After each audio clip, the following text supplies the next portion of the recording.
The big tuk-tuk chase, the big chase at the end of the film was, for me, one of the best excuses to show off large parts of Dublin. All those individual days and afternoons and mornings we were picking up bits for those sequences was very, very exciting and equally terrifying, because you were well aware that the police were very kindly closing chunks of the city in order that you could make a film, and therefore you feel the time pressure like under no other circumstances. The tuk-tuk scene was, that was actually one of the funniest scenes I've ever filmed in my life.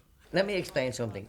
Tuk-tuks, by their nature, are not a dangerous thing, unless you put Danny as the driver. You had me dressed as a chicken, you had Brendan dressed as Agnes, and you had Buster dressed as a ninja driving through the streets of Temple Bar in a three-wheel tuk-tuk, which was about as stable as a three-legged giraffe. They told me, they gave me the script, I went, yeah, piece of piss, yeah, we'll do that. It's got 4 gears. I went, what the hell? And the gears are on it's the old style, it's around the handle, so trying to get that and get the going was a bit difficult sometimes, but I got the hang of it. Now, I don't know where Danny gets it from. He couldn't get it from his father. But Danny is of the opinion that tuk-tuks only go at 1 speed. Top speed. He's mad! He's mad! As soon as I got the hang of it, I smashed it into a lamppost. Brendan was absolutely terrified. I didn't want to be in this movie anyway! I don't want to be in it! So I spent the majority of those scenes actually laughing at Brendan being terrified. And it's only got 3 wheels. So we're taking sharp corners on the edge of the liffey over on 2 wheels. I'm telling you, it was It hairy. looks brilliant, though. It looks brilliant. And there was parts of it that were really funny. Nervously funny, you know. You're laughing because we were all nervous. Yeah. We thought we were going to go under that bus.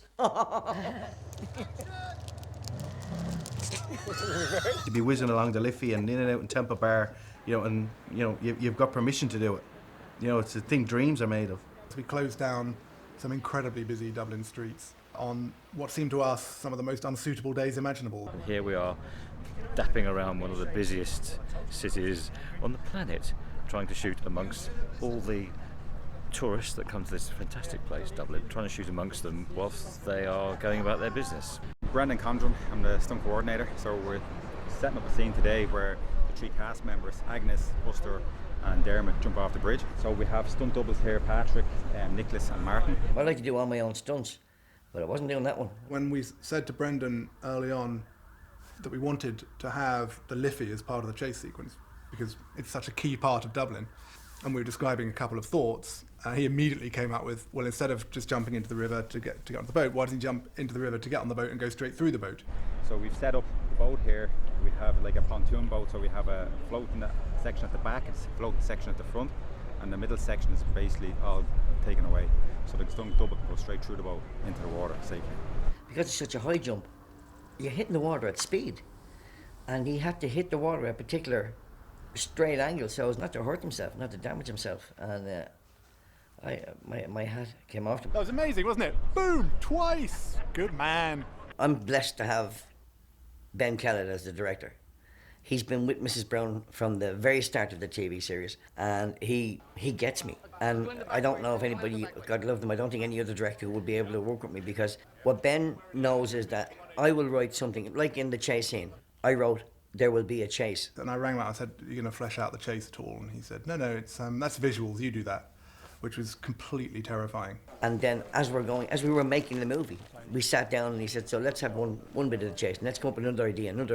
And if I come up with an idea in the spot, he'd say, let's try it. Brendan and Ben and I decided that it'd be great if Agnes could get involved in the chase sequence towards the end more, and Ben or Brendan came up with a brilliant idea that there was a sort of misdirect, and Agnes had to go back to the courtroom with the receipt on her own, which allowed us to do a bit of physical stuff with Agnes. And I was delighted about it, because I really want to see Agnes Brown out in Dublin running around, because Brendan is the most amazing physical performer. We were in Moore Street, and I went around the corner to have a quick smoke out of sight of the cameras and the public, and I saw this skip, and I thought, oh gosh. Now part of the chase, if she did a flip into that skip, it would look really good.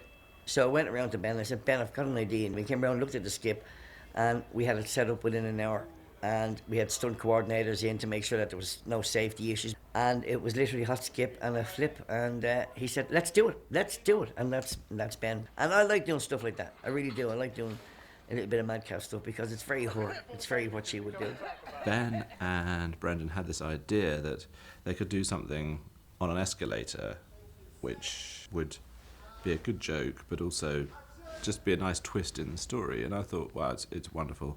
We decided that we could only do it in our rather busy schedule on the following day, and it was one of those most amazing things which told you everything you need to know about Dublin and how Dublin responded to Mrs. Brown, and also everything you need to know about the crew. Well, Ben said to the crew one lunchtime, tomorrow morning we've got an hour to film in a shopping centre on an escalator. What do you think? And they went, yeah, okay, we can do that. And Tom, the location guy, went off and came back about an hour later and said, I think I've got it. I think we can go to Dundrum, which is the major shopping centre in the middle of Dublin, or on the edge of Dublin, but it's a proper full-on shopping centre. The following morning at 6 o'clock, we were in the shopping centre. Ben said, actually, the escalator that goes like that, I've sort of seen that joke before, but there's another escalator which goes like this. It's a sort of flat walkway escalator. Why don't we film there? And Tom went, okay, I've just checked with everybody up the other end of the shopping centre that's okay that we can use them. I will now ring up everybody whose shops are in the back of that shot, and we'll get it. Half an hour later, we were filming with Brendan. We only had half an hour to do it, and we were filming this quite complicated sequence where Brendan is on one escalator while the baddie's going on the other escalator, and there's a guy with a big issue who looks like Brendan but isn't. And I stopped and I thought, God, this just wouldn't happen on most TV shows or on most movies. This incredible goodwill towards the show, an incredible ability just to take something and really get on with it. And then I looked, and there was Brendan doing the take, which is in the film, which is the first take. He comes sailing down this sort of flat escalator, sees the baddie Russian, and then starts running. And it's just, to me, one of the cryingly funny bits of the film, because his physical run as Agnes goes up the escalator is just brilliant. There's something wonderfully cartoon-like about it, and just joyous bit of Agnes running. And then he did this thing where his dress got caught in the side and it just comes off, and it was all just there in the moment. He just did the whole thing in one take, and that's what I love about working with this guy. He is really, really good in that moment of creation. And what I love working about with Ben and the crew was, when it happens, they're there and they get it. And it happened and they were there and we got it, and it's in the film. It's brilliant. The idea of having a song in the opening sequence, that was paramount for me. Before I had a screenplay, I had the idea that we were going to open the movie with a song. I love the opening of Oliver. It's one of my favourite pieces of any movie, is that opening scene, Consider Yourself at Home. It's just and it just epitomises the whole movie. It's in that one little number. It just gives the feel of everything that's going on. And I wanted to try and do something like that for Dublin. The choreography of the song and dance, the big song and dance number at the beginning I was always very keen to use Lee Miles, who's a mate of mine, who's done a lot of stuff with me in the past, who's also come in to do some stuff for Mrs. Brown's Boys in the TV show. So I knew she knew the cast and that they liked her. And she choreographs very well, quite simply where she needs to, and handles the cast well and knows what they're great at and what they're not so great at. So that was brilliant for me to be able to have that shorthand with Lee. My name is Lee Miles and I'm the choreographer. The type of dances we were doing was we were trying to get a blend of sort of like musical, a little bit of street in there, a little bit of Irish dance, so a blend of absolutely everything. The dance sequence was exhausting. I swear to God, I felt like I'd been dancing for 2 days non-stop. The choreography is brilliant on it. It's absolutely superb. The dancers were great. We did the opening sequence in that movie first, and I swear to God, that set the tone for everything that came afterwards in the movie. Everybody was smiling every day. Everybody was in good form every day, and we all knew immediately, actually, this is a feel-good movie. This is a good movie to work on, and it set the tone for the whole movie. I wanted to try and have the audience, within the first 10 minutes, at least smiling. At least that smile on their face that went, oh yeah, I'm having a good time. And I think it works. Yeah, we always have a good time. The Script are in a magnificent band. They're an absolutely fantastic band, and world famous at this stage. And I know the boys. Glenn, who's the drummer from The Script, actually his first gig was drumming with me, with my band, when I was starting off. And I wanted to ask the guys to write something for the movie, but I was afraid to ask them because I was afraid they'd just say yes because they know me and do it out of sufferance. But as it turned out, Mark, from The Script, his mother and his grandmother were both traders in Murray Street. So it was an absolute immediate connection. And Brendan and he talked about the market and the feeling of the market and the ethos around the market and the characters you get in the market. So he decided to write Hail, Rain or Sunshine as a tribute to those. They were touring the States, and on their tour bus they had written and recorded this brilliant song. And as soon as I heard it, it fit exactly into what we wanted for the song and dance number at the start of the movie. It makes me feel good when I hear it. Every time I play it when I'm down. And it's just got that absolute feel-good buzz to it, whilst being incredibly appropriate to the life of the market itself. And that was amazing to have that. And so much so that we decided that the script theme was so great, why not top and tail with it? So at the end we just pull out and we hear it again because it's such a great track.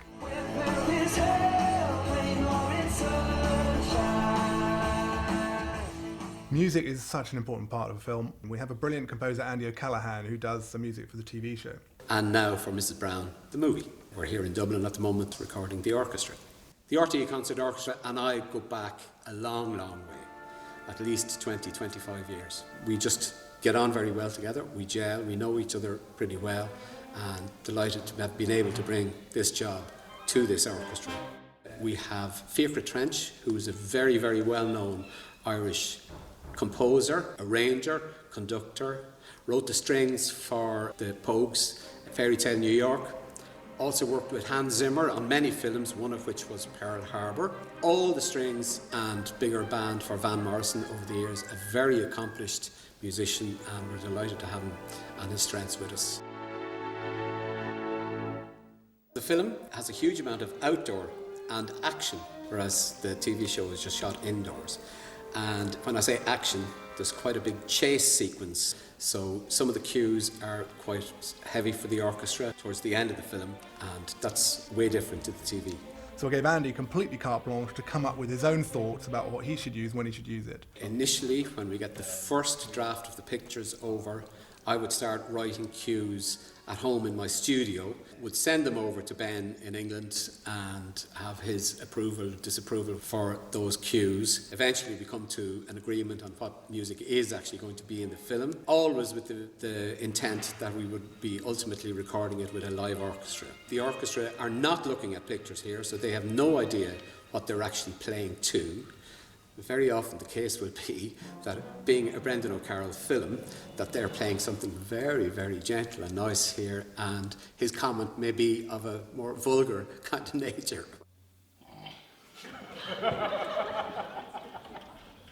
To actually sync to pictures, we use what we call click tracks. So when we were happy with the cues that I had originally composed and where they were relative to pictures, we generate a sequence of click tracks which are fed to the live orchestra here in the studio, and they play to those tempos, which guarantees for us that the hit points, if you like, or picture changes, whoever, and music changes happen at the same point. Really looking forward to seeing a good, funny film, hopefully supported well by my original music.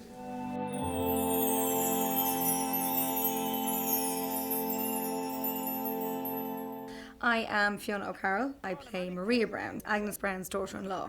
Hello, Mrs. Brown. How's me lovely triplets today? George has a touch of wind. What the matter? What the matter? Oh, that's Ringo. And in the movie, we're trying to get some fundraising together. So Maria tries to come up with a few ideas. I have a sponsor here who'll pay €5,000 if somebody agrees to swim across the channel. Wait, I'll do that. I'm Rory Cowan, and I play the part of Rory Brown. I didn't do anything justice, I swear. Brendan came to me first and he said, "Do you have any problems wearing a mankini?" I said to him afterwards, I said, look, when you're reading the script, it says mankini, Rory, but honestly, if you're uncomfortable with that, we can go with shorts and a vest. You know, don't worry about it. He went, no, we go with mankini. There's a few memories that I have about that mankini scene. My Rory. That's why I married him. Look at the arse on that. Rory running down the beach, and God love him, it was a very cold day. Loads of crowds there, it was great, but it was cold. For a split second I was going to say I'm not doing that, but then I thought, hang on a minute. A Brendan O'Carroll script, Mrs. Brown's Boys movie, that's going to be huge. Rory Brown in a mankini, that's going to be a huge scene and it's going to be hilarious. So I said, absolutely no problem. And the day that we filmed it, I had the time of my life.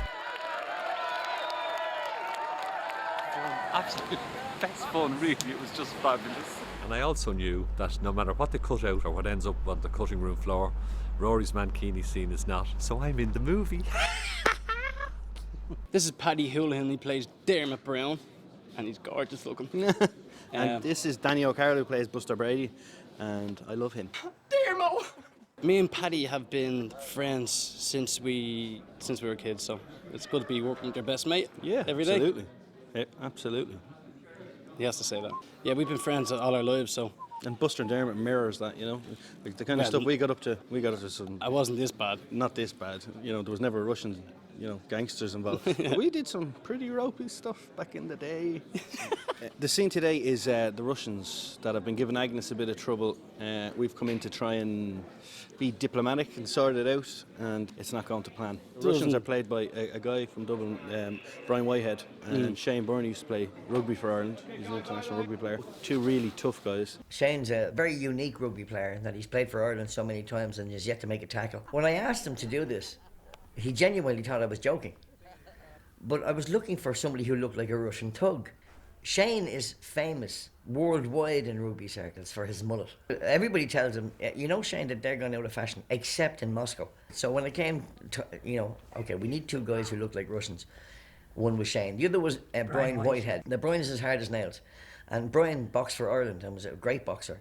But you can see in his face that as part of his training, nobody told him he could duck. Then Nick Nevern in the middle, who isn't so tough, really. No, he likes playing the tough man, but he's not. My name is Dermot O'Neill. My character's name is Granda Brown. Hello. This is Red Dog. We need to get the unit together. I have a little job. He comes up with this idea of eliminating these Russians. This evening we're doing one of our first big visual effects, an explosion.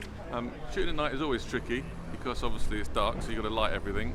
But this is particularly tricky because it involves explosives and we're in a residential area, so one has to be aware of noise.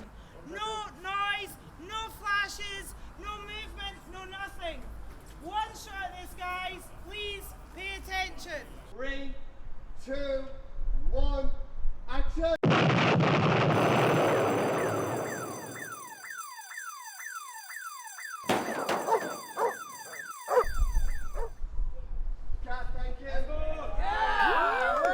Every bit as good as I hoped it was going to be. Every bit as good as we hoped it would be. The hug, the great O'Carroll hug. I remember when I first got to know Brendan, and I had to get hugged by everybody in turn, and it was like, until I'd been hugged by pretty much everybody in his family, and I think probably quite a few people he'd never met before, I wasn't really allowed into the gang. Barbara Hicks, who is the phenomenal vision mixing legend who does the TV show, used to say to me that could we not forego the first 10 minutes of camera rehearsal because that was entirely given over to hugs.